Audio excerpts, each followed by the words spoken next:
नमस्कार साथियों, राधे राधे, जय श्री कृष्णा। स्वागत है आप सभी का एनडीसी क्लासेस के इस निःशुल्क ऑनलाइन प्लेटफॉर्म पर। तो कैसे हैं आप सभी लोग? उम्मीद करता हूं स्वस्थ और मस्त होंगे। तो अपनी जो क्लास चल रही है वो राजस्थान की मिट्टियां। राजस्थान की मिट्टियों के अंदर हमने दो क्लासें, जो दो पार्ट हो चुके हैं क्लासेस के, वो कर लिए हैं। मुख्य रूप से हमने पढ़े हैं कि मिट्टियां किस प्रकार की होती है राजस्थान के अंदर। हमने वो भी बताया है कि मैंने, अगर आपने भौतिक विभाजन वाली क्लास पूरी देखी है तो वो आप कंप्लीट कर सकते हो पूरा। अपन मिट्टियों का जो भी वर्गीकरण है वो करवा दिया है मैंने। जैसे कृषि विभाग के अनुसार देखे जाए तो कितने भागों में बांटा, 14 भागों में बांटा गया है। अंतर्राष्ट्रीय वर्गीकरण किया तो 5 भागों में किया गया है। अगर उसी प्रकार से सामान्य वर्गीकरण की बात करें तो सामान्य तौर पे 10 प्रकार की मिट्टियां राजस्थान के अंदर पाई जाती हैं। मुख्य रूप से अगर बात करें तो पश्चिमी राजस्थान के अंदर एक ही प्रकार की मिट्टी पाई जाती है, वो मृस्थलीय मिट्टी पाई जाती है। लेकिन उसके भी अलग अलग कुछ भाग बन जाते हैं मृस्थलीय मिट्टी के अंदर भी। लेकिन हम बात करें अरावली के अंदर तो पर्वतीय मिट्टी पाई जाती है। इसके बाद में अगर पूर्वी राजस्थान की बात करें तो वहां पे आपको जलोढ़ मिट्टी देखने को मिलेगी। नीचे जाएंगे तो लाल लोमी मिट्टी देखने को मिलेगी, डूंगरपुर बांसवाड़ा वाला क्षेत्र है। और दक्षिण पूर्वी पठारी प्रदेश की तरफ जाएं तो आपको काली मध्यम मिट्टी या फिर रेगुड़ मिट्टी जिसको कहते हैं वो मिलती है। कहीं ना कहीं आपको पीली भूरी मिट्टी मिलती है या नवीन भूरी मिट्टी मिलती है। यानी इस प्रकार के अगर नाम देखेंगे, जैसे आपको कुछ न कुछ ऐसे ध्यान में रखना पड़ेगा मैप के अनुसार। मैप आपके पास होना चाहिए बिल्कुल। अगर मैप नहीं होगा तो जियोग्राफी आपको समझ में नहीं आएगी। क्यों नहीं आएगी? क्योंकि आपको जिलों का नहीं पता है तो आप कुछ नहीं समझ पाओगे। अगर एक एक 50 जिले हैं, पहले अगर 33 भी दुख देते थे कहीं ना कहीं कुछ स्टूडेंट्स को, लेकिन जिनको याद है, जिन्होंने याद किया है, मैप को अच्छी तरीके से भरा है, और उंगलियां जब चलती है तो आपको कहीं ना कहीं से वो प्रैक्टिस हो जाती है कि हाँ, पता चलता है कि हाँ ये कहाँ पे है, ये कहाँ पे है, ये कहाँ पे है। अगर उंगलियां नहीं चलेगी आपकी तो दिक्कत या समस्या आती है अपने को। तो यही है कि मैप आपके पास होना चाहिए। मैप अगर होगा तो आपको पता होगा कि कौन सा जिला कहाँ से है। तो सबसे बड़ी बात है कि आपको सबसे पहले तो यही ध्यान रखना है कि जिले कितने हैं। जिले 50 है। 50 जिले कौन कौन से हैं वो सबसे बड़ी बात है, क्योंकि कईयों को अभी तक ये नहीं पता है कि जो 19 जिले नए बने थे या 17 जिले नए बने थे। तो 17 जिले वो नए बने हैं, 19 बोला जाता है लेकिन बने नए 17 थे। तो वो 17 जिले कौन कौन से बने थे और उन 17 जिले बने थे वो किस किस से कटकर बने थे, वो भी अपने आप में इंपॉर्टेंट हो जाता है। कुछ चीजें ऐसी होती है, जैसे अपने मनुष्य वो मिट्टी की बात करें तो मिट्टियों के अंदर कुछ जिले, जैसे अपने गंगानगर नाम आता था पहले, लेकिन अब गंगानगर के साथ अनूपगढ़ नाम जुड़ जाता है। क्यों जुड़ जाता है? क्योंकि गंगानगर से अनूपगढ़ अलग हुआ है। इसी प्रकार से जयपुर से अलग जयपुर ग्रामीण हुआ, तो यानी कि जयपुर जहां नाम आता था, अब जयपुर ग्रामीण ऑटोमेटिक अपने आप आ जाएगा नाम। कुछ चीजें अपने यानी कॉमन सेंस की चीजें होती है, वो समझने वाली चीजें होती है। तो वहां पर इस प्रकार की समस्या नहीं आनी चाहिए आपको कि क्या चीजें हैं और क्या नहीं है। ठीक है, आज हम पढ़ेंगे वो पढ़ेंगे राजस्थान से संबंधित जो मृदा की जो मिट्टियां है, राजस्थान की मिट्टियां, उससे संबंधित जो समस्या है। राजस्थान के अंदर मिट्टी है, उपजाऊ मिट्टी कहीं ना कहीं मिलती है, लेकिन हर जगह जो पश्चिमी राजस्थान है वहां पर उपजाऊ मिट्टी नहीं है। लेकिन वो समस्या है एक प्रकार से। मरुस्थलीकरण होना समस्या है, मृदा अपरदन होना समस्या है, सेम एक समस्या है, खरपतवार एक समस्या है, मिट्टी का लवणीय क्षारीय होना से एक समस्या है। तो ये समस्या कौन कौन सी राजस्थान के अंदर पाई जाती है उनके बारे में हम चर्चा करेंगे। ठीक है, तो आज हम बात करते हैं मिट्टियों से संबंधित राजस्थान के अंदर क्या चीजें हैं, मुख्य रूप से जो मृदा की मिट्टियों से संबंधित उनके बारे में हम चर्चा करेंगे। ठीक है, देखो देखो पहले राजस्थान में मृदा से संबंधित समस्याएं। तो समस्याएं कौन कौन सी है, सबसे पहले तो ये ध्यान रखना है हमने को, समस्या है कौन कौन सी। सबसे पहले अपने को आपको नाम दिख गया होगा मृदा अपरदन। इसके अलावा क्षारीय व लवणीय समस्या भी होती है, यानी कि मिट्टी का लवणीय होना भी। क्यों? मिट्टी अगर लवण होगी, खारी होगी, सीधी सी बात है, लवणीय होना मतलब खारी होना मिट्टी का। जब मिट्टी खारी होगी तो वहां पर फसल कैसे प्रकार से होगी? जब हमें खारा जल हम अगर पीते हैं तो क्या हम हमारा शरीर विकसित हो सकता है? क्या नहीं, क्योंकि हमें वो चीजें अच्छी नहीं लगती। उसी प्रकार फसल को भी पानी किस प्रकार का चाहिए? मीठा पानी चाहिए। तो उसी प्रकार से मिट्टी अगर खारी होगी तो वहां पर क्या नहीं होगी? कृषि नहीं हो सकती, सीधी सी बात यह है। सेम की समस्या होती है। अगर सेम मतलब मिट्टी क्या है, एकदम दलदली हो जाती है, पानी से भरी हुई लबालब होती है, तो क्या सीधा पानी के अंदर रहना भी कृषि के लिए लाभदायक है? नहीं। अगर सेम क्या है, एक समस्या है। मरुस्थलीकरण क्या समस्या? अगर मरुस्थलीकरण यानी कि रेत ही रेत है, केवल ही रेत है, मिट्टी का कुछ अंश है ही नहीं, मतलब मिट्टी है रेत, लेकिन अगर उसकी जड़ें एक प्रकार से कह सकते हैं कि उसकी जड़ मतलब क्या कि वहां पे अगर मिट्टी है, रेत है, केवल रेत के अंदर फसल नहीं हो सकती, क्योंकि जड़ को चाहिए कुछ मिट्टी चाहिए उसको पकड़ करने के लिए। तो रेत के अंदर वो पकड़ नहीं कर सकता। क्यों नहीं कर सकता? क्योंकि वहां पे पानी भी नहीं। अगर मान लोगे, अगर कर ले रेत के अंदर पकड़, लेकिन उसको पानी चाहिए। पानी किस प्रकार का चाहिए? पानी चाहिए, मीठा पानी चाहिए। खारे पानी में वैसे होगी नहीं, यानी जमीन के नीचे अंदर पानी जरूर है, लेकिन पानी वो खारा है, मीठा पानी है नहीं। मीठा पानी वर्षा से, अगर सीधी सी बात है कि मरुस्थली जो प्रदेश है वहां पर जो कृषि होती है तो वो किस पर निर्भर होती है, वर्षा पर निर्भर होती है, सीधी सी बात है। ठीक है, ये समस्या हो जाती है। खरपतवार, अगर मतलब खरपतवार होता है कचरा, जो फसल के अलावा जो भी अनावश्यक चीजें होती है वो उग जाती है अपने आप में, वो खरपतवार है। तो वो खरपतवार की समस्या भी क्या है कि समस्या है कृषि या मतलब मिट्टी की लिए समस्या होती है अपनी। ठीक है, मृदा से संबंधित समस्याओं के अंदर अपने बात हो गई। अब एक और है भूमि अवनयन की बात करते हैं। भूमि अवनयन यानी कि ज्यादा से ज्यादा अगर हम करते हैं कि फसलों को उत्पादित करने के लिए, उत्पादन उसका बढ़ाने के लिए हम अनावश्यक चीजों का प्रयोग करने लग जाते हैं। जैसे खाद व रासायनिक उपयोग मतलब करते हैं, लेकिन उसका अगर लिमिट में प्रयोग हो तो अच्छी बात होती है। लेकिन अगर लिमिट में उसका प्रयोग न हो, ज्यादा प्रयोग कर लिया जाता है, फिर वो क्या करता है, मृदा के लिए क्या हो जाती है, हानिकारक हो जाती है। यानी कि उसके बाद में एक समय के बाद में वो फसल देना क्या कर देती है, बंद कर देती है। तो इसी कारण से खाद्य रासायनिकों का प्रयोग भी क्या करना चाहिए, थोड़ा सा लिमिट मात्रा में करना चाहिए।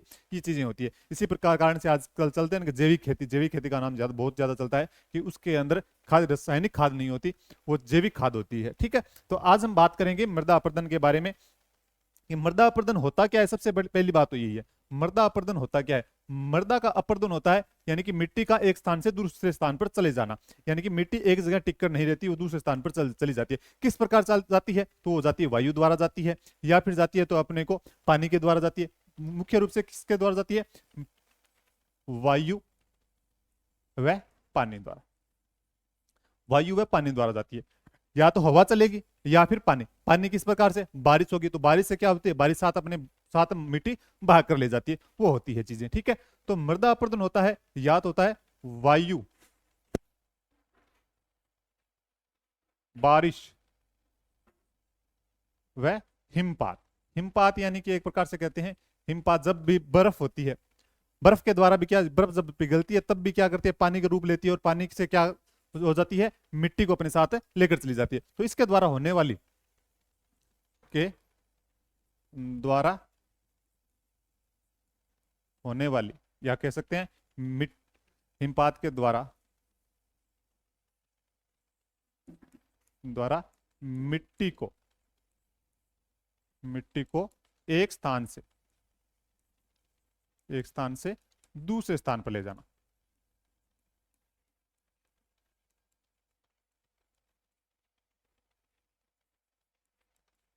ले जाना ही क्या कहलाता है, मृदा अपरदन कहलाता है अपना। ठीक है, क्या कहलाता है, मृदा अपरदन कहलाता है। मृदा अपरदन भी दो प्रकार के होते हैं, आपको पता है, एक होता है वायु अपरदन और एक जल अपरदन होता है, कोई दिक्कत नहीं है।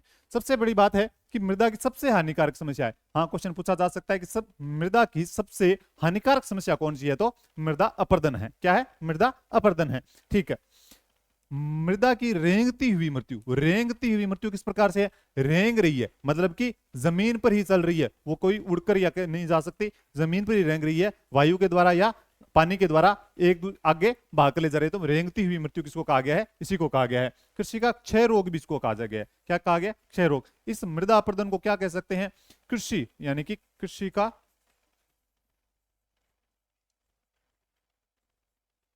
पहला शत्रु या दुश्मन, शत्रु या दुश्मन भी इसको कहते हैं। क्या कहते हैं, कृषि का पहला शत्रु भी कह सकते हैं या दुश्मन भी इसको कहते हैं। ठीक है, तो ये चीजें हो जाएगी कृषि का।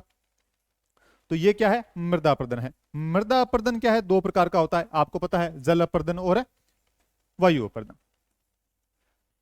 जल अपरदन और वायु अपरदन। सबसे पहले अपने लेते हैं जल अपरदन। जल के द्वारा, ये क्या लिखा है, जल के बहाव के साथ मिट्टी का अपरदन होता है। जल के बहाव के साथ, जब बारिश होती है तब मिट्टी का क्या होता है, अपरदन होता है। सीधी सी बात ये है, किसके द्वारा, बारिश के द्वारा। अब होता कहां पे है सबसे ज्यादा, तो ये सबसे ज्यादा अगर बात करें तो चंबल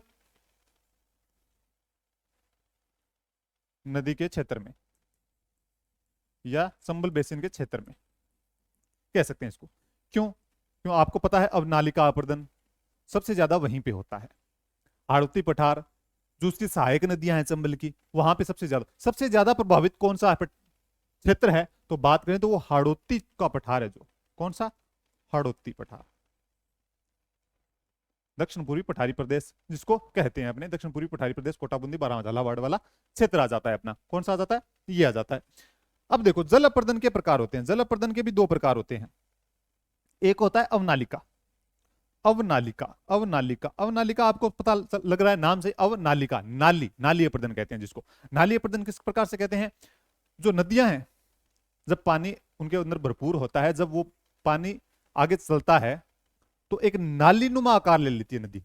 क्या कर लेती है? नालीनुमा। क्यों? उसको गहराई से वो पानी है वो काटता चला जाता है, तो एक नाली रूप ले लेती है, तो वो कहलाती है अवनालिका अपर्दन। इसी कारण से आपको पता है चंबल नदी बेसिन क्षेत्र में क्या मिलते हैं? बीहड़ मिलते हैं। बीहड़ क्यों मिलते हैं? क्योंकि बड़े बड़े गड्ढे हो जाते हैं, यानी कि वो चलती चलती एक दूसरा मतलब एक रास्ता ढूंढ लेती है, उसी से बहना शुरू कर देती है, तो इसी कारण से वो क्या कहलाती है? अवनालिका अपर्दन कहलाती है। तो सबसे ज्यादा कहां होता है? चंबल नदी बेसिन क्षेत्र में होता है अपना। कौन सा? अवनालिका अपर्दन होता है, यानी एक कह सकते हैं अपने नदियों के द्वारा। किसके द्वारा? नदियों के द्वारा। इसको लंबवत अपर्दन भी कहते हैं। क्यों क्या कहते हैं? लंबवत। लंबवत अपर्दन भी कहते हैं। लंबवत क्यों कहते हैं? कि नदियां बहती हैं जो लंबी बहती है और इसी कारण से एक मतलब लंबा क्षेत्र काटते हुए चली जाती है, इस कारण से लंबवत अपर्दन भी इसको कहते हैं। किसको? अवनालिका अपर्दन को कहते हैं लंबवत अपर्दन। ये नालीनुमा होती है, आपको पता है, गहराई तक काटती है, ये भी बता दिया। अगर बात करें चंबल नदी बेसिन क्षेत्र के अंदर तो है ही, इसके अलावा आपको ये जो अवनालिका अपर्दन है, आपको गंभीर नदी, जो गंभीर नदी कहां पे बहती है? जहां से इसका करौली से जिसका उद्गम होता है, गंभीरी नहीं, गंभीर नदी है जो, ठीक है। इसके अलावा घग्गर नदी के अंदर भी ये देखने को मिलता है आपको। घग्गर नदी जो गंगानगर, हनुमानगढ़ और अनूपगढ़ के अंदर है, जो बहती है, वहां पर भी आपको देखने को मिलेगा। अब आता है चादरी अपर्दन। क्या आता है? चादरी अपर्दन।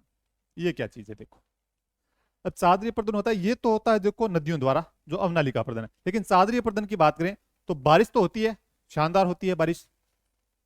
जो भी पहाड़ियां हैं, पहाड़ियों से सीधा जो पानी आता है, नदी के माध्यम से नहीं, सीधा जो पानी, यानी अधिक बारिश के कारण क्या होता है? अधिक बारिश,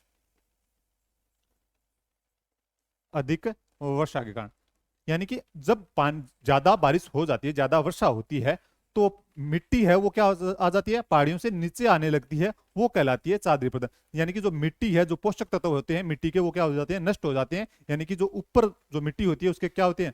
तो वो साथ बहाकर ले जाती है, यानी कि उसके जैविक तत्व, जो पोषक तत्व होते हैं, वो क्या हो जाते हैं? नष्ट हो जाते हैं। तो ये भी एक समस्या कहलाती है अपनी चादरी अपर्दन। अवनालिका नदियों के माध्यम से होता है, चादरी अपर्दन अधिक बारिश के कारण नदियों जो पहाड़ियां हैं वहां से क्या ले आती है? अपनी मिट्टियां साथ लेकर आती है अपनी। कोई दिक्कत समस्या यहां तक? बिल्कुल बताओ। तो आपको पता है ये चीजें हो जाती है। और आगे अपना ये हो गया जल अपर्दन, पहला हो गया, और दूसरा है वायु अपर्दन। वायु अपर्दन, अपर्दन का ये, ठीक है, वायु की तेज गति से मिट्टी का अपर्दन होता है, ठीक है, वो हो गया जल अपर्दन। जल अपर्दन पानी द्वारा होता है, वायु अपर्दन वायु द्वारा होता है। तो ये सर्वाधिक होता है, आपको पता है, मरुस्थल के क्षेत्र में देखने को मिलता है। मरुस्थल के क्षेत्र में देखने को मिलता है, तो आपको पता होगा कि कौन सा जिला होगा, तो सर्वाधिक प्रभावित जिला है वो कौन सा होगा? सर्वाधिक प्रभावित, तो वो आपका होगा जैसलमेर। कौन सा? जैसलमेर जिला वो सर्वाधिक प्रभावित जिले के अंदर आ जाएगा अपना। कौन सा आ जाएगा? जैसलमेर आ जाएगा। क्यों? क्यों? आप इसी कारण से, इसी वायु अपर्दन के कारण से क्या बनते हैं आपको पता है? इसी के कारण से बनते हैं बालू का स्तूप भी बनते हैं। क्या बनते हैं? बालू का स्तूप, चक्कानापा के कवा, टीला के वहां, या फिर टीले जिसको कह सकते हैं अपने, ठीक है, दोहरा दरियन सब कहते हैं जिसको, आपको पता है। बालू का स्तूप आपको आपने अच्छे ढंग से पढ़ा हुआ है। तो ये हो गया आपका वायु अपर्दन, ठीक है। अब बात करते हैं कि अब अपर्दन है ये जो मृदा का अपर्दन, ये किस किस कारण से होता है? एक तो होता है मानव जनित, मतलब दो कारण होते हैं। एक तो मनुष्य करता है, मनुष्य जो भी कार्य करता है उससे प्रभावित होता है ये। एक होता है भौतिक कारण, यानी कि अपने आप होता है, प्रकृति के द्वारा होता है। अब मानव जनित कारण कौन कौन से हैं? मानव जनित कारण कह सकते हैं कि मृदा अपर्दन के कारण कौन से हैं?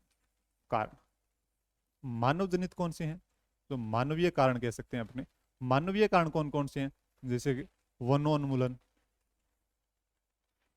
वनोन्मूलन यानी कि पेड़ों को काटना, वनों का उन्मूलन करना, काटना, उनको रहने नहीं देना, यानी कि वनों का संरक्षण नहीं करना, यहाँ पे वनों को काटना एक प्रकार से, ये चीजें हो जाती है वनों का। अगर दूसरी बात करें अपने भूमि उपयोग में परिवर्तन, भूमि उपयोग में परिवर्तन,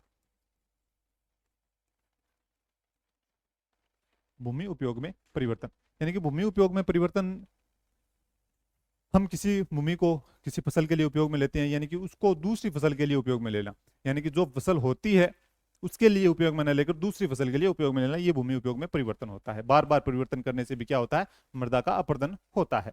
ये चीजें होगी, ये हो गया। अगर तीसरी बात करें तो अत्यधिक, यानी कह सकते हैं कि अधिक पशुचारण,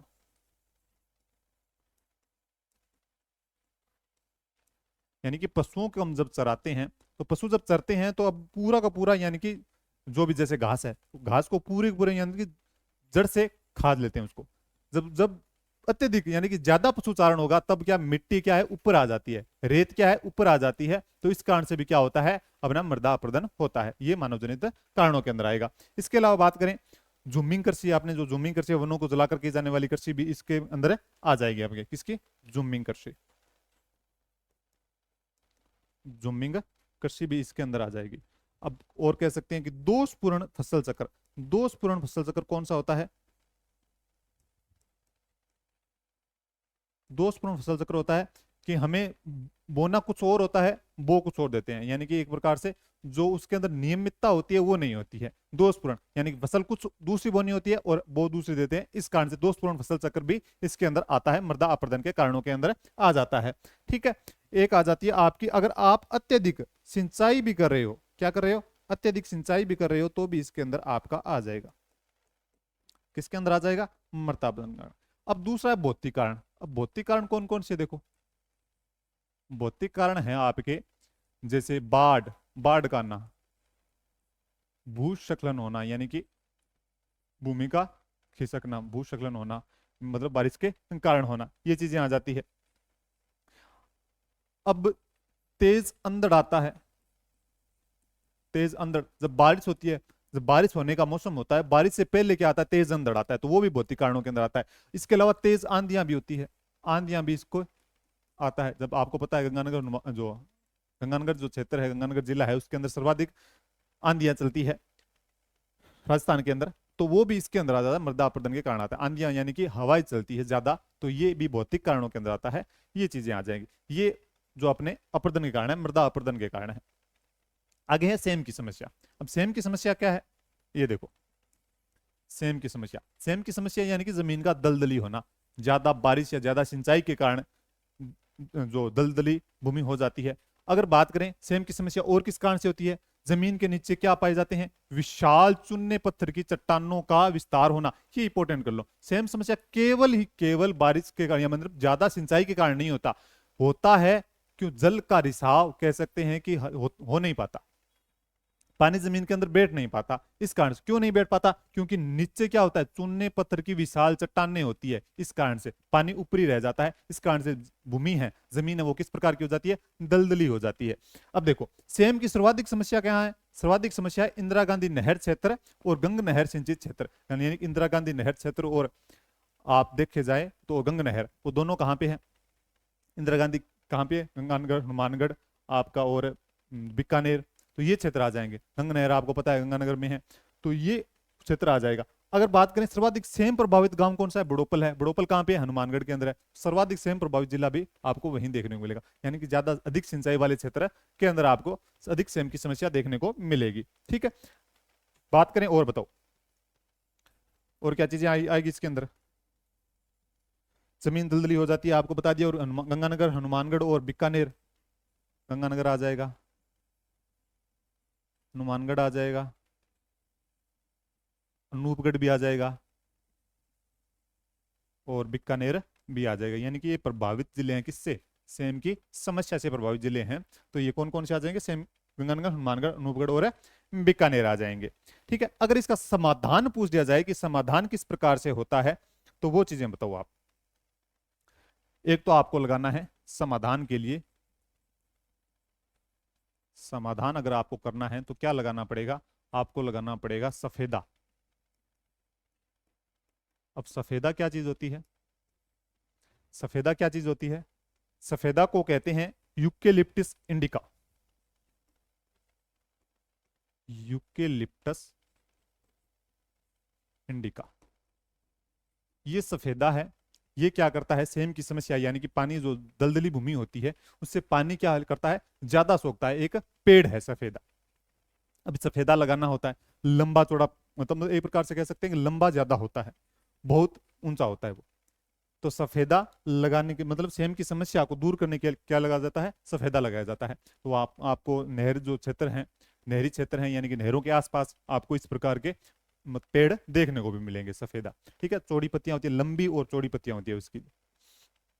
इस प्रकार की पत्तियां होती है, लंबा होता है, सफेद रंग का होता है, जो उसका तना है वो किस प्रकार का होता है, सफेद रंग का होता है, वो भी ध्यान रखना थोड़ा, ठीक है। लेकिन आपको यही पूछा जाएगा समस्या अगर है किस प्रकार की सेम की समस्या है, तो अगर उसके समाधान के लिए कौन सा पेड़ लगाना चाहिए, तो आ जाएगा आपका सफेद आ जाएगा। अगर यूकेलिप्टिस इंडिका भी नाम आ जाए तो भी गलत नहीं होना चाहिए आपका, ठीक है। अगर दूसरी बात और, आपको बूंद बूंद सिंचाई करनी चाहिए, यानी कि अधिक सिंचाई नहीं करनी है, आपको बूंद बूंद सिंचाई करनी है, केवल बूंद बूंद सिंचाई, ठीक है। ये चीजें हो जाएगी। और इसके अलावा बात करें तो नहर है, जब नहरें, पहले तो क्या होती थी, कच्ची नहरें होती थी, जब पक्की नहरें नहीं होती थी, लेकिन पक्की नहरों के अंदर भी रिसाव होता है, कच्ची नहरों से तो बहुत ज्यादा रिसाव होता था। तो नहरें जब कच्ची थी तो रिसाव बहुत ज्यादा होता था पानी का, तो आसपास का, नहर के बिल्कुल आसपास का क्षेत्र था वो ज्यादातर सेम से प्रभावित होता था, यानी कि पूरा का पूरा दलदली हो जाता था। इस कारण से तो जो नहरों का जो करना है आपको पक्का करना है, और पक्का इस प्रकार करना है कि उससे रिसाव न हो, यानी कि पानी का रिसाव है, पानी वहां से किसी भी प्रकार से निकले ना, ठीक है। इस प्रकार की समाधान करना है सेम की समस्या का। आगे देखो, आगे मरुस्थलीकरण क्या है, मरुस्थलीकरण। मरुस्थलीकरण उस प्रक्रिया को कहते हैं जिसके द्वारा किसी भूभाग में रेगिस्तान का विस्तार होता है। यहाँ पे नाम क्या आ गया, रेगिस्तान का विस्तार होता है, वही क्या कहलाता है, आपका मरुस्थलीकरण कहलाता है। इसके लिए सर्वाधिक, जो आप पूछ लिया जाए रेगिस्तान के विस्तार के लिए सर्वाधिक प्रसिद्ध गांव या जगह कौन सी है, तो आपको ध्यान देना है नाचना गांव। कौन सा, नाचना गांव। नाचना गांव कहां पे है, जैसलमेर के अंदर है। राजस्थान के 19 जिले मरुस्थलीय है, 19 जिले मरुस्थलीय। कहीं आपको पुरानी किताबों के अंदर आपको 12 जिले देखने को मिलते हैं, लेकिन वर्तमान में कितने जिले आ गए, 19 जिले आ गए हैं। अब कुछ बुक्स में ये भी देखने को मिला है कि पहले 2 लाख वर्ग किलोमीटर के अंदर आपका जो मरुस्थल का विस्तार था, लेकिन अब 2,09,000 वर्ग किलोमीटर के अंदर आ गया, यानी कि पिछले कुछ सालों के अंदर, पिछले 20, मतलब पिछले 20 वर्षों के अंदर ये परिवर्तन आपको देखने को मिलता है। तो ये समस्या आपकी है कि आप अब देखें तो अलवर के अंदर भी मरुस्थलीकरण का प्रसार हो रहा है, मरुस्थल का विस्तार हो रहा है, जयपुर के अंदर भी बताया जा रहा है, अजमेर के अंदर भी बताया जा रहा है, राजसमंद के अंदर भी बताया जा रहा है, सिरोही के अंदर भी, यानी कि कुल मिलाकर कह सकते हैं ये 4-5 जिले और हैं, वो भी नए ऐड हो सकते हैं आने वाले दिनों के अंदर। कौन कौन से, अलवर हो गया, जयपुर हो गया, जयपुर ग्रामीण क्षेत्र मतलब जयपुर से जो अलग हुआ है। इसके अलावा आपका अजमेर हो गया, और अजमेर का ब्यावर जिला तो इसके अंदर आ भी गया है, आपको पता है, अब 19 जिले हैं उसके अंदर आ भी गया है, जो पाली वाला क्षेत्र है वो इसके अंदर भी है। और बात करें आगे, आपका राजसमंद आ गया, ये जिले आपके शामिल हो सकते हैं, और सिरोही भी शामिल हो सकता है, ठीक है। तो ये क्षेत्र शामिल हो सकते हैं। अब देखो नाचना गांव, नाचना गांव रेगिस्तान प्रसार के लिए प्रसिद्ध है, ये मैंने बता दिया, ठीक है, रेगिस्तान प्रसार के लिए प्रसिद्ध है। मरुस्थल के विस्तार को रोकने के लिए काजरी की स्थापना की गई, कब की गई, 1959 में की गई। काजरी की स्थापना कब की गई, 1959 में की गई। है कहां पे, जोधपुर में, आपको पता है कहां पे है, जोधपुर में है, ये आपको पता है, जोधपुर में है, ये आपको पता है, ठीक है। अब बात की जाए तो 17 जून को क्या मनाया जाता है, 17 जून को क्या मनाया जाता है, विश्व मरुस्थलीकरण रोकथाम दिवस। विश्व मरुस्थलीकरण रोकथाम दिवस मनाया जाता है, क्वेश्चन पूछा जा सकता है। विश्व मरुस्थलीकरण रोकथाम दिवस कब मनाया जाता है, तो 17 जून को मनाया जाता है, ठीक है। रेगिस्तान प्रसार के लिए नाचना गांव प्रसिद्ध है, कोई दिक्कत नहीं है, समस्या नहीं है। अगर बात करें मरुस्थलीकरण होता कहां पे है, अगर ये बात की जाए तो यहाँ पे एक तो होता है जल का अभाव होता है, क्या होता है, जल का अभाव देखने को यही मिलेगा। इसके अलावा जल का अभाव होता है, एक तो जैविक तत्वों की कमी होती है,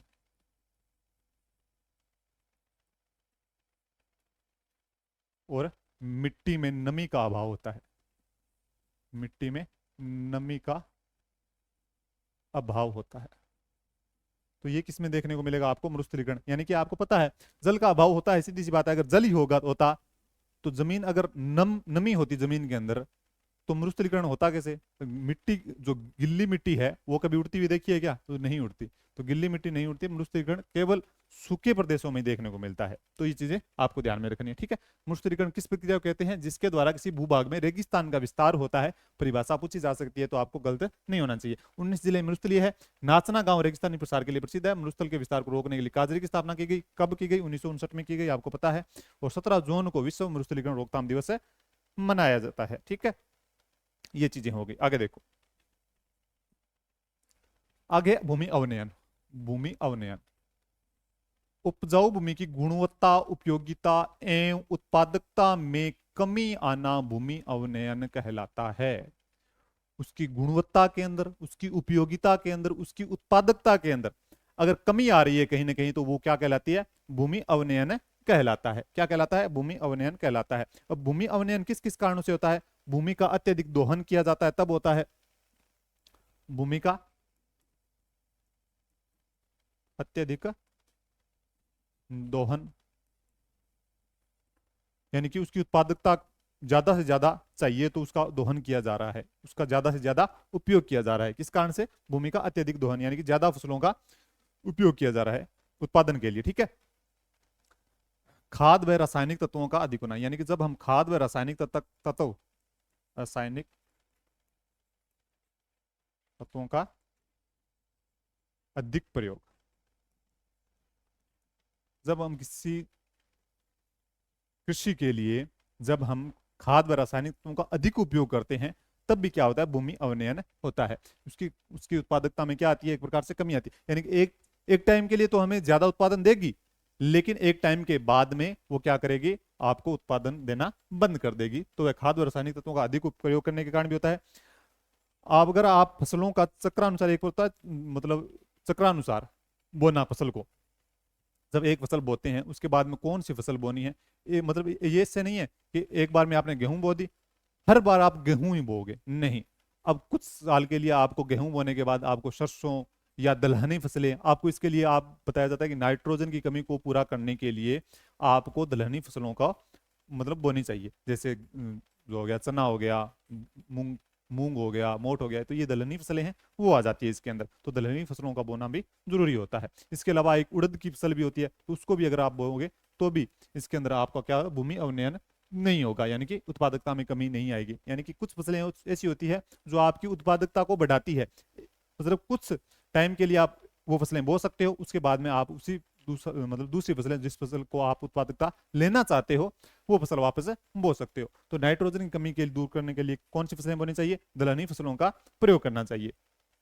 ठीक है, वो बोनी चाहिए, यानी कि उनका छिड़काव नहीं करना है, वो बोनी है आपको, उसको उसकी फसल को लेना है आपको। तो दलहनी फसलों, चना हो गया, जैसे उड़द हो गया, और कौन सा हो गया, मूंग हो गए, मोठ हो गए, तो ये फसलें आ जाती है आपकी, ये आ जाएगी। ठीक है।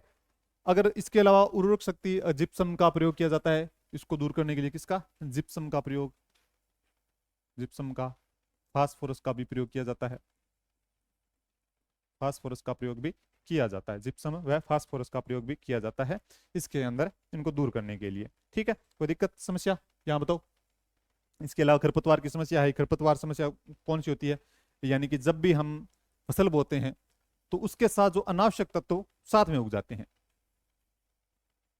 ठीक है, अनावश्यक तत्व साथ में वो मतलब उग आते हैं, तो वो होते हैं खरपतवार। तो उनको दूर किया जाता है किसी प्रकार से। और इसके अलावा क्या बताया था? मिट्टी का लवणीय व क्षारीय होना। मिट्टी जब लवणीय व क्षारीय होगी तभी भी क्या होगा? एक मृदा की समस्या है, तो उसको भी दूर करना होता है। ठीक है। तो ये चीजें होगी, कौन कौन सी होगी मैंने बता दिया आपको। एक तो क्या, मृदा का अपरदन हो गया, एक हो गया सेम की समस्या हो गई, और एक भूमि अवनयन हो गया, और एक हो गया मरुस्थलीकरण। ये मतलब मुख्य रूप से इनसे आपका क्वेश्चन आ जाएगा। पीएच मान के आधार पर मैंने वहां पे लवणीय, मिट्टी का लवणीय व क्षारीय होना बता दिया। खरपतवार कुछ बड़ी समस्या नहीं है, वो पूछा जा सकता है केवल अगर ये मृदा की समस्या है या नहीं है, तो है, ये ध्यान रखना है। ठीक है। आगे देखो, अब है भूमि से संबंधित शब्दावली। भूमि से संबंधित शब्दावली कौन कौन सी है ये देखो, अपने इसके बारे में बात करते हैं। अब देखो, बरानी भूमि, जो केवल वर्षा पर निर्भर हो,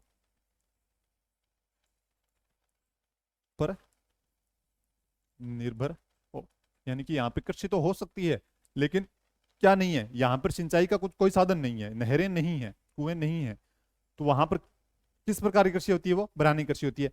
किस पर निर्भर है? केवल केवल ये वर्षा पर निर्भर होती है, वो होती है आपकी बरानी कृषि होती है। अगर बात करें बंजर भूमि, बंजर भूमि होती है, ये कृषि योग्य नहीं है, ये नहीं कृषि योग्य नहीं है, इसको कह सकते हैं अपने बेकार भूमि भी कह सकते हैं। क्या कह सकते हैं? बेकार भूमि भी इसको कहा जा सकता है। क्या कहा जा सकता है? बेकार भूमि भी इसको कहा जा सकता है। चारागाह क्या होता है? ये सार्वजनिक होता है, यानी सार्वजनिक किसको कह सकते हैं कि यानी कि सरकार द्वारा ये होता है, यानी कि सब जन इसका प्रयोग कर सकते हैं। सब जन यानी कि पशु पशु प्रयोग कर सकते हैं, मनुष्य नहीं, पशु प्रयोग कर सकते हैं। तो सार्वजनिक होता है, पशुओं के लिए होता है, पशुओं के चरने का स्थान होता है, क्या होता है, पशुओं के चरने का स्थान या पशुओं के चरने के लिए ये इसका उपयोग किया जाता है। मगरा भूमि ये पहाड़ी क्षेत्र की भूमि होती है, पहाड़ी क्षेत्र की भूमि होती है। कौन सी? मगरा, आपने उदयपुर में इसमें आपको मगरा क्षेत्र देखने को मिलेंगे। ठीक है, नीचे आपको दक्षिणी जिलों के अंदर आपको देखने को मिलेंगे। उद्यान भूमि कौन सी होती है? उद्यान भूमि आपको उद्यान से ही पता चल रहा है कौन सी भूमि है ये, जहां पे आपको वृक्ष किस प्रकार के देखने को मिलेंगे, फलदार, यानी कि फलों से लदे हुए वृक्ष देखने को मिलेंगे। तो फलदार वृक्ष वाली भूमि कौन सी होती है? उद्यान भूमि होती है। प्रतिभूमि कौन सी होती है? प्रतिभूमि वो होती है जो, इसके अंदर भी क्वेश्चन पूछा जा सकता है, इंपॉर्टेंट है ये, कि प्रतिभूमि वो होती है जो कृषि योग्य होती है। कृषि योग्य भूमि जो बेकार है पड़ी है, कृषि योग्य भूमि जो क्या है, बेकार पड़ी है, या फिर कह सकते हैं कि कृषि योग्य भूमि लेकिन कृषि नहीं की जाती।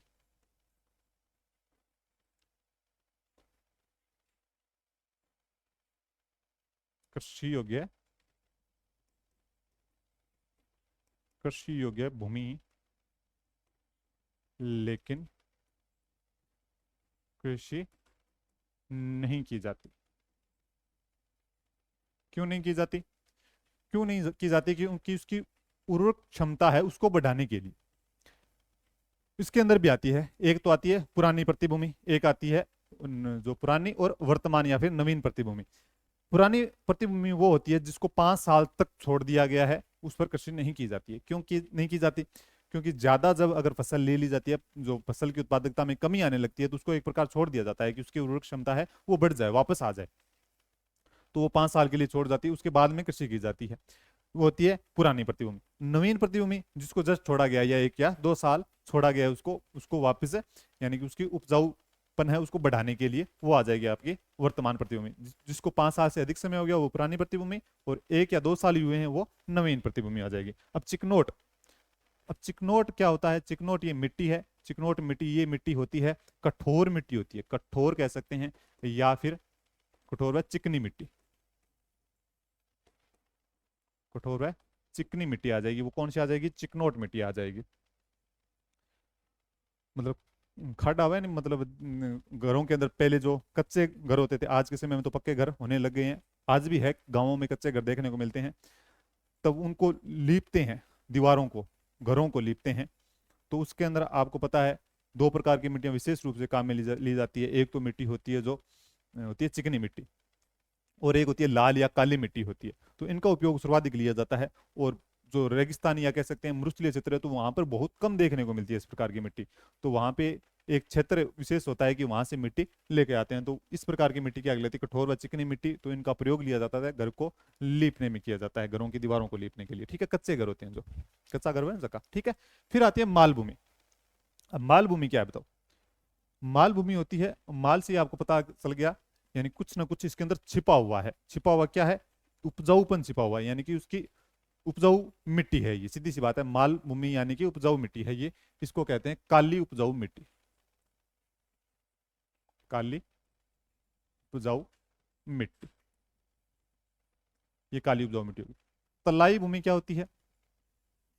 तालाब के पेटे की भूमि, तालाब के पेटे की भूमि, ये तालाब के पेटे की भूमि होती है। इसको सिंचाई की जरूरत नहीं होती। क्यों नहीं होती? क्योंकि तालाब था यहाँ पे, यहाँ तालाब था, यानी कि यहाँ पे पानी रहा है, तो पानी रहा है तो वहां पे सिंचाई की जरूरत नहीं होती। वो तलाई भूमि होती है, यहाँ पे कृषि की जाती है, और फसल क्या होती है? अच्छी होती है, अच्छी खासी होती है। फिर आती है मटियार मिट्टी।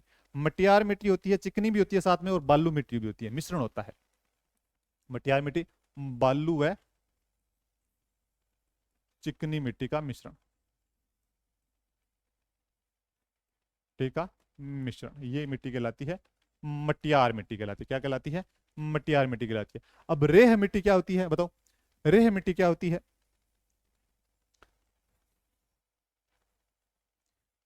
रेह मिट्टी क्या होती है? मिट्टी पर सफेद बालू जम जाती है, तो वो मिट्टी कहलाती है रेह मिट्टी। मिट्टी है उसके ऊपर क्या जम जाती है? सफेद बालू। बालू क्या? रेत होती है, मिट्टी के ऊपर जम जाती है, वो सफेद रंग की होती है, वो सफेद बालू जम जाती है, वो कहलाती है रेह मिट्टी कहलाती है। वन भूमि क्या होती है? वन भूमि वह भूभाग जहां पे जो प्राकृतिक वनस्पति से ढका हुआ भाग हो, वह वन भूमि कहलाता है। प्राकृतिक वनस्पति से, वह भूभाग जो प्राकृतिक वनस्पति से ढका हो, क्या कहलाता है? वन भूमि कहलाता है। वन भूमि के अंदर आपको पता है राष्ट्रीय उद्यान आते हैं, वन्य जीव अभ्यारण्य आते हैं, अकैड निषिद्ध क्षेत्र आते हैं, मृगवन आते हैं। तो इस प्रकार के क्षेत्र आ जाएंगे, वो किसके अंदर आ जाएंगे? वन भूमि के अंदर आ जाएंगे। आपके किसके अंदर आ जाएंगे? वन भूमि के अंदर आ जाएंगे। आगे बात करें कृषि भूमि का कैसी होती है, तो कृषि भूमि वही होती है जहां पे आपके देखा जाए तो क्या होती है? फसलें होती है। तो जहां पे फसल होगी तो वही क्या कहलाएगी? कृषि भूमि कहलाएगी। क्या कहलाएगी? कृषि भूमि कहलाएगी। अगर बात करें, आपने लास्ट की बात करें, कृषि योग्य व्यर्थ भूमि। कृषि योग्य व्यर्थ भूमि, कृषि योग्य व्यर्थ भूमि होती वो होती है जहां पे कृषि योग्य तो है लेकिन क्या पड़ी है? व्यर्थ पड़ी है। कृषि की जा सकती है, कृषि की जा सकती है, ऐसा नहीं है। वो अलग चीज थी, प्रतिभूमि अलग थी। प्रतिभूमि को तो कृषि करने के बाद छोड़ा गया है उसको, लेकिन यहां पर तो कृषि की ही नहीं गई है, लेकिन की जा सकती है। लेकिन क्या पड़ी है? व्यर्थ पड़ी है। कृषि की जा सकती है लेकिन व्यर्थ पड़ी है, वो कहलाती है आपकी कृषि योग्य व्यर्थ भूमि कहलाती है। कौन कैसी कहलाती है? कृषि योग्य व्यर्थ भूमि कहलाती है। जो बेकार पड़ी है वो आ जाएगी। अब देखो, भूमि से संबंधित शब्दावली आपको बता दी है, एक मिनट में देखो। बरानी भूमि जो केवल वर्षा पर निर्भर होती है, बरानी भूमि होती है, यानी कि वहां पे कोई भी किसी प्रकार का सिंचाई का साधन नहीं होता, सिंचाई नहीं होती किसी प्रकार की। बंजर भूमि कृषि योग्य नहीं, बेकार भूमि है, मतलब कृषि होती ही नहीं, सीधी सी बात है। चारागाह सार्वजनिक चारागाह होता है पशुओं के लिए, पशु चर सकते हैं इसके अंदर। मगरा भूमि पहाड़ी क्षेत्र की भूमि होती है, आपको दक्षिण राजस्थान के अंदर देखने को मिलेगी मुख्य रूप से। उद्यान भूमि फलदार वृक्ष होते हैं, वो उद्यान, उद्यान से आपको नाम पता चल जाएगा। प्रतिभूमि कृषि योग्य भूमि लेकिन कृषि नहीं की जाती, कृषि योग्य भूमि लेकिन कृषि नहीं की जाती। लेकिन यह भी ध्यान रखना है, कृषि की गई है, कृषि की गई है, लेकिन उसको उसकी उपजाऊपन यानी उसकी मतलब मिट्टी की उत्पादकता को बढ़ाने के लिए, मिट्टी के अंदर उपजाऊपन बढ़ाने के लिए उसको छोड़ा गया है। 5 वर्ष से अधिक समय हो गया तो वो पुरानी प्रतिभूमि कहलाएगी। 1 या 2 साल ही हुए हैं, नई नई छोड़ी गई है तो वो नवीन प्रतिभूमि या फिर वर्तमान प्रतिभूमि कहलाएगी। आगे है चिकनोट, कठोर व चिकनी मिट्टी आ जाएगी। अगर बात करें माल भूमि, माल से आपको नाम में अर्थ छुपा है, यानी कि इसके अंदर कुछ छिपा हुआ है मिट्टी के अंदर। तो क्या छुपा है? काली उपजाऊ मिट्टी, उपजाऊपन छिपा हुआ है इसके अंदर, माल के अंदर, ठीक है। तलाई भूमि, तालाब के पेटे की भूमि, यानी कि सिंचाई की जरूरत नहीं होती, तालाब की भूमि है क्योंकि पानी पहले से था वहां पे, तो वहां पे अच्छी फसल हो सकती है। मटियार मिट्टी, बालू व चिकनी मिट्टी का मिश्रण, बालू और चिकनी मिट्टी मटियार कहलाती है। रेह मिट्टी, मिट्टी पर सफेद, वह मिट्टी जिस पर सफेद बालू जम जाती है। मिट्टी तो है, मिट्टी नीचे रहेगी, लेकिन उसके ऊपर क्या आ गई? सफेद बालू आ गई, तो वो रेह कहलाएगी। क्या कहलाएगी? रेह मिट्टी कहलाएगी। आगे वन भूमि, वह भूभाग जो प्राकृतिक वनस्पति से ढका हुआ है, मतलब वृक्ष लगे हुए वन है, वन क्षेत्र क्या कहलाएगा? वन भूमि कहलाएगा। कृषि भूमि जो हम पे फसल हो सकती है और अपनी आ जाएगी कृषि योग्य व्यर्थ भूमि, व्यर्थ ही पड़ी है, वहां पर कृषि की नहीं गई है, लेकिन कृषि की जा सकती है, लेकिन क्या पड़ी है? बेकार पड़ी है। तो ये अपनी क्लास हो गई कंप्लीट, यहां पर एंड हो गई। क्या हो गई? एंड हो गई यहाँ पे क्लास। अपनी जो राजस्थान की मिट्टियों से संबंधित जितने भी क्वेश्चन है यहां से आएंगे, 100% आएंगे, 100% यहां से क्वेश्चन आएंगे राजस्थान की मिट्टियों से संबंधित। एक एक क्वेश्चन की व्याख्या हर प्रकार से करवाई है। और आपको पता है कि मुख्य रूप से अगर आपको याद करना है तो अंतरराष्ट्रीय वर्गीकरण याद करना है, और एंटीसोल वर्टिसोल्स के अंदर भी मैंने बताया था कि वहां पर कंफ्यूज नहीं होना है, तो वहां से आपको कंफ्यूज कर सकता है क्वेश्चन, तो वो भी आपको ध्यान में रखनी है। कुछ चीजें ऐसी होती है जो बताई नहीं जाती, आपको कुछ कॉमन सेंस से भी करनी होती है। तो अगर हमने इतनी चीजें पढ़ी है तो आपको याद भी साथ साथ के अंदर होती चली जाएगी। ओके, क्लास के अंदर जुड़े और ज्यादा से ज्यादा शेयर किया करो, और क्लास के अंदर आप जुड़े और क्लास देखी, इसके लिए आपका बहुत बहुत धन्यवाद, आभार। और पढ़ते रहिए, मस्त रहिए, व्यस्त रहिए। जय हिंद, जय भारत।